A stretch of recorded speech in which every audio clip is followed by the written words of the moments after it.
அனைவருக்கும் வணக்கம். ஒட்டுமொத்த உலகத்துக்கும் ஒரு ஷாக்கிங்கான ஒரு நியூஸுங்க.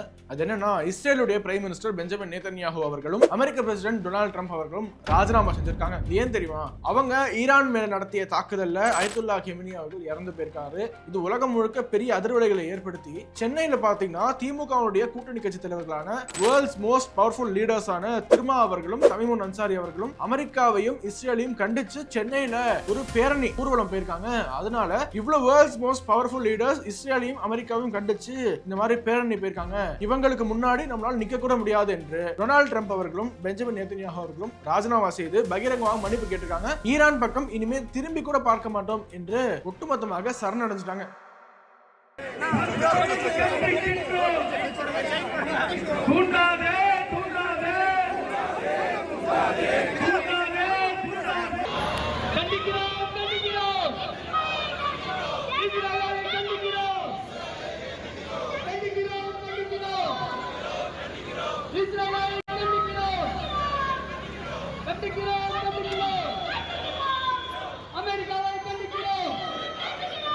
நேத்துக்கே நம்மளுடைய வீடியோல நான் சொல்லியிருந்தேன், இந்தியாவில் இருக்கக்கூடிய இவர்களுடைய விசுவாசம் எந்த நாட்டிற்கு? கண்டிக்கிறோம், இஸ்ரேலை கண்டிக்கிறோம், அமெரிக்காவை கண்டிக்கிறோம் என்று பேரணி. அமெரிக்க ஏகாதிபத்தியமே என்று சொல்வது சும்மா இந்த மேடை பேச்சுகள்ல காமெடிக்காக பேசிட்டு இருக்காங்க. பார்த்தோம்னா உண்மையிலேயே அமெரிக்காவை கண்டிக்கிறோம், இஸ்ரேலை கண்டிக்கிறோம் என்று பேரணி போயிட்டு இருக்காங்க. இதைத்தான் அண்ணாமலை அவர்கள் தன்னுடைய ட்விட்டர் ஹேண்டல்ல பதிவிட்டு, என்றேனும் இவர்கள் இந்தியாவில் ஒரு பிரச்சனை என்றால் இந்திய மக்கள் கொல்லப்பட்ட போது போராடி பார்த்திருக்கீங்களா? பெஹல்காம்ல நம்முடைய அப்பாவி பொதுமக்கள் இறந்து போனாங்க. அப்பொழுது பாகிஸ்தானுக்கு எதிராக இவர்கள் பேரணி செல்வதை யாராவது பார்த்திருக்கீங்களா? பார்த்ததே கிடையாது. இதுக்கு முன்னாடி இந்த திராவிடியன் ஸ்டாக்ஸ் கம்யூனிஸ்ட்கள்லாம் எதற்காக போராடினாங்க அப்படின்ட்டு ரீவைண்ட் பண்ணி பார்த்தோம்னா, வெனிசுவேலா அதிபர் மாதுரோ அவர்களை டொனால்ட் ட்ரம்ப் சிறைப்படுத்தி கொண்டு சென்றதுக்கு எதிராக போராடினாங்க. சோ வெனிசுவேலாக்காக லாஸ்டா போராடினாங்க. அதுக்கப்புறமா இப்ப ஈரானுக்காக போராடினாங்க. என்னைக்காவது ஒரு தடவையாவது இந்தியாவுடைய நேஷனல் செக்யூரிட்டி ப்ராப்ளம்ஸ்க்கு, இந்தியாவுடைய பொதுமக்கள் கொல்லப்பட்டதற்கு, இந்திய பிரச்சனைகளுக்கு இவங்க போராடி இருக்காங்களான்னு பார்த்தோம்னா கிடையவே கிடையாது. சப்போஸ் நாளைக்கு சீனாவில் ஆட்சி மாற்றம் ஏற்பட்டால், ஷி ஜின்பிங்கை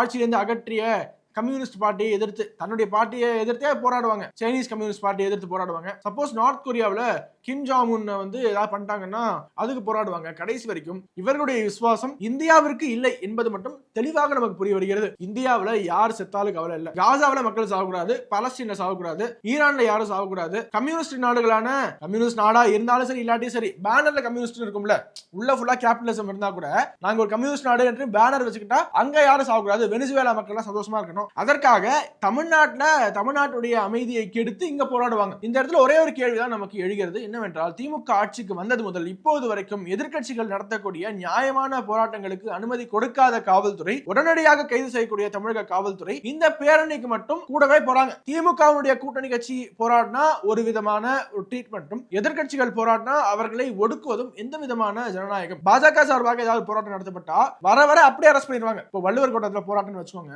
வள்ளுவர் கோட்டத்துக்கு போராட வருகிறார்கள் என்றால் பாஜக காரியகர்த்தர்கள் வள்ளுவர் கோட்டத்துக்கு வர அப்படியே வண்டியில் ஏற்றி அப்படியே மண்டபத்தை கூட்டு போய் அப்படியே வீட்டுக்கு அமைச்சிருவாங்க. இதுதான் காவல்துறை இவ்வளவு நாட்களாக இங்க நடந்து கொண்ட விதம். ஆனா திமுக கூட்டணி கட்சியில இவங்க போராடுறாங்க, அதற்கு காவல்துறை பந்தோபஸ்து கொடுத்து யாருக்கும் எந்த பிரச்சனையும் விடக்கூடாதுப்பா, ஏன் அரெஸ்ட் பண்ணுங்களேன். இவர்களை அரெஸ்ட் பண்ண என்ன தப்பு? தமிழ்நாட்டு மக்களுடைய அடிப்படை பிரச்சனைகள், விலைவாசி ஏற்றம், சொத்து வரி உயர்வுக்கு எதிராக போராடக்கூடாது, மின் கட்டண உயர்வுக்கு எதிராக போராடக்கூடாது, திமுக ஆட்சி நடக்கக்கூடிய அவலங்களுக்கு எதிராக போராடக்கூடாது. ஆனா அயத்துல்லா கெமினி, எப்பேற்பட்ட அயத்துல்லா கெமினி, ஈரான்ல ஒரு கொடுங்கோல் ஆட்சியை கொடுத்து இந்தியாவுக்கு எதிராக ஸ்டேட்மெண்ட்ஸ் கொடுத்து உலகத்துல பல்வேறு நாடுகளுடைய வெறுப்பை சம்பாதித்து சொந்த நாட்டு மக்களையே கொன்று குவித்த அந்த ஈரானியன் ரெஜிமுடைய சுப்ரீம் லீடராக கூடிய அயத்துல்லா கெமினி இறந்து போயிட்டா அதற்காக போராடலாம். நான் ஆல்ரெடி போன வீடியோலயே சொன்னேன், எப்படி இவர் காஷ்மீருக்கு சுதந்திரம் கொடுக்க வேண்டும், இந்தியாவிடமிருந்து காஷ்மீர் பிரிய வேண்டும் என்று பேசியிருக்காரு, ட்வீட் பண்ணியிருக்காரு. இந்திய இந்துக்களை எக்ஸ்ட்ரீமிஸ்ட் அப்படிங்கிற வார்த்தையை சொல்லி அழைச்சிருக்காரு. சோ இந்துக்களை தீவிரவாதிகள் என்று அழைச்சிருக்காரு. அது மட்டும் இல்லாம ஈரானியன் இன்ஃப்ளூயன்ஸ் இன் இந்தியா இருக்க வேண்டும் என்று நரேட்டிவ்ல, இந்தியாவில் நரேட்டிவ்ஸ் இன்ஃப்ளூயன்ஸ் பண்ணியிருக்காரு. குறிப்பாக ஸ்ரீநகர்ல எந்த இடத்துல ஷியா இஸ்லாமியர்கள் அதிகமாக இருக்கிறார்களோ அந்த இடத்துல பெரிய பில் போர்ட்ஸ் வச்சு அங்க இருக்கக்கூடிய இஸ்லாமியர்களை மூளை செலவை செய்வது, இதுதான் அவர்களுக்கு வாடிக்கையாக இருந்திருக்கிறது. சரி, சென்னையில மட்டும் தான் இவங்க போராடுறாங்கன்னு பார்த்தோம்னா தமிழ்நாட்டுடைய பல்வேறு பகுதிகளில் கொஞ்சம் கொஞ்சமாக போராடுவதற்கு அழைப்பு விடுத்துக்கிட்டு இருக்காங்க. நிறைய கூட்டமைப்புகள் எல்லாம் சேர்ந்து வாங்க போராடுவோம், அமெரிக்க ஏகாதிபத்தியத்தை எதிர்த்து போராடுவோம், இஸ்ரேலுடைய இந்த அகங்காரத்தை எதிர்த்து போராடுவோம், ஈரான்ல அயத்துல்லா கிமனி கொல்லப்பட்டதற்கு எதிராக போராடுவோம் என்று கோவையில இன்னைக்கு வந்து போராடுவது மார்ச் 2ஆம் தேதி போராடுவதற்கு அழைப்பு விடுத்திருக்காங்க. இந்தியாவுடைய பல்வேறு நகரங்கள்ல போராடியவர்களுடைய முகங்களை காட்டுறேன். எல்லா இடத்துலயும் ஒரே ரீசன் தான் போராட்டம், அயத்துல்லா கிமனியை கொண்டுட்டாங்க. அதனால இஸ்ரேலை அமெரிக்காவை ஒழிப்போம் அழிப்போம் என்றெல்லாம் கோஷமிட்டு கொண்டு நிறைய இடத்துல போராட்டம். ஒரு சில இடத்துல அமைதியான முறையில கண்ணீர் விட்டு கொண்டு போராட்டம், மற்றும் ஒரு சில இடங்கள்ல நான் சொன்ன மாதிரி இஸ்ரேலுக்கு அமெரிக்காவுக்கு எதிரான கோஷங்களை எழுப்பிக் கொண்டு போராட்டம். உத்தரப்பிரதேசத்தினுடைய அம்ரோஹா என்ற பகுதியில் நடந்த போராட்டத்தினுடைய விஷுவல்ஸ் பாருங்க. அதே மாதிரி அடுத்து அலிகர்ல நடந்த போராட்டத்தினுடைய விஷுவல்ஸ் பாருங்க. லக்னோல, உத்தரப்பிரதேசத்தினுடைய தலைநகர் லக்னோல நடந்த போராட்டத்தினுடைய இமேஜஸ் பாருங்க. இண்டோர்ல மத்திய பிரதேஷ்ல நடந்த போராட்டத்தினுடைய விஷுவல்ஸ் நீங்க கொஞ்சம் பாருங்க. ஜம்மு அண்ட் காஷ்மீர் பகுதியில் இருக்கக்கூடிய கார்கில், இந்தியாவுடைய வட கோடியில நடந்த போராட்டத்தினுடைய விஷுவல்ஸ் பாருங்க. எவ்வளவு பெரிய மக்கள் கூட்டம் கூடியிருக்காங்க. தென்னிந்தியாவில் ஹைதராபாத்ல கூடிய கூட்டத்தை பாருங்க. கெமினிக்கு ஆதரவாக அவருடைய இறப்பிற்கு துக்கம் அனுசரிப்பதற்காக கூடிய கூட்டம். அகைன் உத்தரப்பிரதேசத்துல முசாஃபர் நகர் அந்த பகுதியில் கூடிய கூட்டத்தை பாருங்க. இப்படி இந்தியாவுடைய ஒவ்வொரு நகரத்தையும் எடுத்துக்கொண்டு நம்ம பட்டியலிட்டால் மோஸ்ட்லி எல்லா மாநிலங்களிலுமே they took to the streets, வீதிகள்ல வந்து போராடுவது என்பது ஒரு வழக்கமாக ஆகிவிட்டது. இப்போ எனக்கு ஒரே ஒரு சந்தேகம் தான், நாளை இந்தியா ஏதாவது இவங்களுடைய விசுவாசம் எந்த நாட்டுக்கு இருக்கோ அந்த தேசத்தோட போராடக்கூடிய சூழல் ஏற்பட்டால் இவர்கள் எந்த நாட்டை ஆதரிப்பாங்க? உங்களுக்கு தெரிஞ்சா கமெண்ட் சொல்லுங்க. ஏன்னா இதை பார்க்கக்கூடிய எனக்கு ரொம்ப அலார்மிங்கா, ரொம்ப டேஞ்சரஸான சிச்சுவேஷன் நம்ம இருக்கும் என்று தோன்றுகிறது. நேத்துக்கே நம்மளுடைய வீடியோ கீழே நிறைய பேர் கமெண்ட் பண்ணிருந்தீங்க, இவங்க அப்படியே பேக் பண்ணி ஈரானுக்கு அனுப்பணும் அப்படின்ட்டு. இதற்கு தான் ஒரு பெண்மணி அவங்கள பேட்டி எடுக்கிறாங்க. அவங்களும் இந்த கெமினியினுடைய அந்த துக்க அனுசரிப்பு ஊர்வலத்துல கலந்திருக்காங்க நினைக்கிறேன். அவங்கள்ட்ட போய் கேட்டதற்கு நீங்க ஈரான் போவீங்களா அப்படின்னு கேட்டதற்கு நான் ஈரான் போவேன், எதுக்கு தெரியுமா, ட்ரம்பையும் நேதன்யாகவும் கொல்வதற்கு நான் ஈரான் போவேன் என்று ஒரு பிரேவ் ஹார்ட், ஒரு வீர பெண்மணி வந்து இந்திய மண்ணை நின்று முழங்குறாங்க. बिल्कुल जाऊंगी मैं, बिल्कुल मुझे एक बार मोदी जी कहते कि यहाँ से चले जाओ, मैं आपको इजाजत दे रहा हूँ, और मुझे ईरान बुला ले, मैं यहाँ से ट्रम्प को नेतन्याहू को मारने के लिए जरूर जाऊंगी। मैं वो हुसैनी जो डरते नहीं है, हम 1400 साल से देखते आ रहे, हमारे बड़ों ने भी यही सिखाया है कि हमेशा गलत के खिलाफ आवाज उठाओ।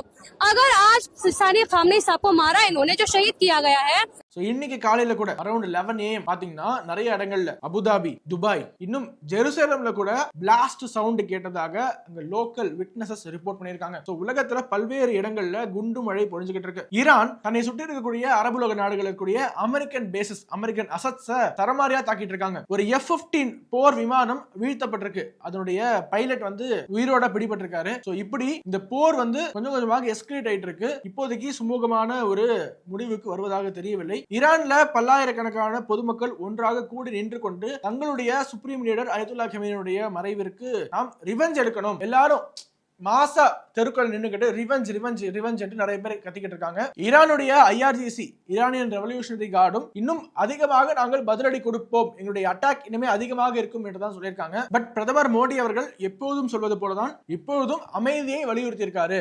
நேத்து நைட் ஒரு ட்வீட் போட்டிருக்காரு, பெஞ்சமின் நேதன்யாஹூ அவர்களை நான் அழைச்சு பேசினேன், இஸ்ரேலிடம் நான் சொன்னது ஒரே ஒன்று தான், டீஎஸ்கலேட் பண்ணுங்க, வார் வந்து ஒரு சொல்யூஷன் கிடையாது, சேஃப்டி ஆஃப் சிவிலியன்ஸ் தான் பிரையாரிட்டி. சோ இந்தியா வலியுறுத்துவது எல்லாமே அமைதி அமைதி அமைதி மட்டும்தான். அதே மாதிரி யுனைடெட் அரப் எமிரேட்ஸினுடைய பிரசிடென்ட் ஷேக் முகமது பின் ஜயத் கூடயும் பாரத பிரதமர் தொலைபேசியில தொடர்பு கொண்டு துபாயில நடத்தப்பட்ட தாக்குதலை கண்டித்ததோடு அங்க வாழக்கூடிய இந்திய மக்கள் இருக்காங்களா, இந்தியன் டயஸ்போரா, அவர்களை பாதுகாப்பாக உங்களுடைய நாட்டில் வச்சிருக்கிறதுக்கு ரொம்ப தேங்க்யூ அப்படின்னு தன்னுடைய கிராட்டிடியூட எக்ஸ்பிரஸ் பண்ணியிருக்காரு. உலகத்துல பல்வேறு பகுதிகளில் பிளாஸ்ட் சவுண்ட் கேட்டுச்சுன்னு சொன்னேன் இல்லையா, ஒரு முக்கியமான பிளாஸ்ட் நேற்று நடந்திருக்கு. இந்த வாரோட தொடர்பு இல்லாத ஒரு பிளாஸ்ட், ஆனா ஒரு பெரிய டேமேஜை ஏற்படுத்திய பிளாஸ்ட் என்னன்னா ஆப்கானிஸ்தான் வர்சஸ் பாகிஸ்தான். நேற்றுக்கு தாலிபான் வந்து ஒரு அதிகாரப்பூர்வ அறிவிப்பு வெளியிட்டிருக்காங்க. பாகிஸ்தானுடைய பல்வேறு பகுதிகளில் தாக்குதல் நடத்தியிருக்கோம். அதுல பாகிஸ்தானுடைய நூர் கான் ஏர்பேஸும் தாக்கப்பட்டிருக்கு என்பதை கன்ஃபார்ம் பண்றாங்க. பாகிஸ்தானுடைய பல்வேறு பகுதிகளில் இந்த தாக்குதல் நடத்தப்பட்டிருக்கு ஆப்கானிஸ்தானால. நூர் கான் பேஸ் உங்களுக்கு ஞாபகம் இருக்கும், ஆபரேஷன் சிந்தூர் டைம்ல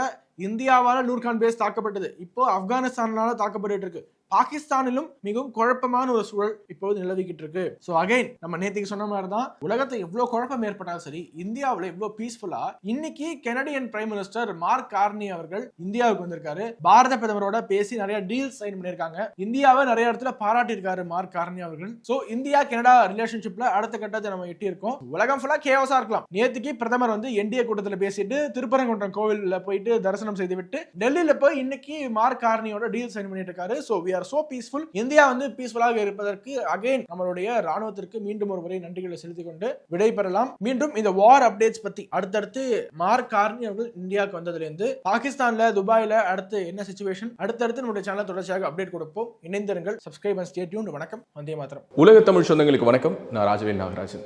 பேசு தமிழா பேசு வலையொலியுடைய வளர்ச்சிக்கு நீங்களும் உறுதுணையாக இருக்கணும்னு நினச்சிங்கன்னா இந்த வீடியோடைய டிஸ்கிரிப்ஷனில் இருக்கக்கூடிய ரேசர் பே லிங்கை கிளிக் பண்ணுங்கள். அந்த லிங்க்கில் போயிட்டு உங்களுக்கு விருப்பமான தொகையை பேசு தமிழா பேசுவனுடைய வளர்ச்சிக்கு உங்களுடைய பங்களிப்பாக நீங்கள் கொடுக்கலாம். நன்றி, வணக்கம்.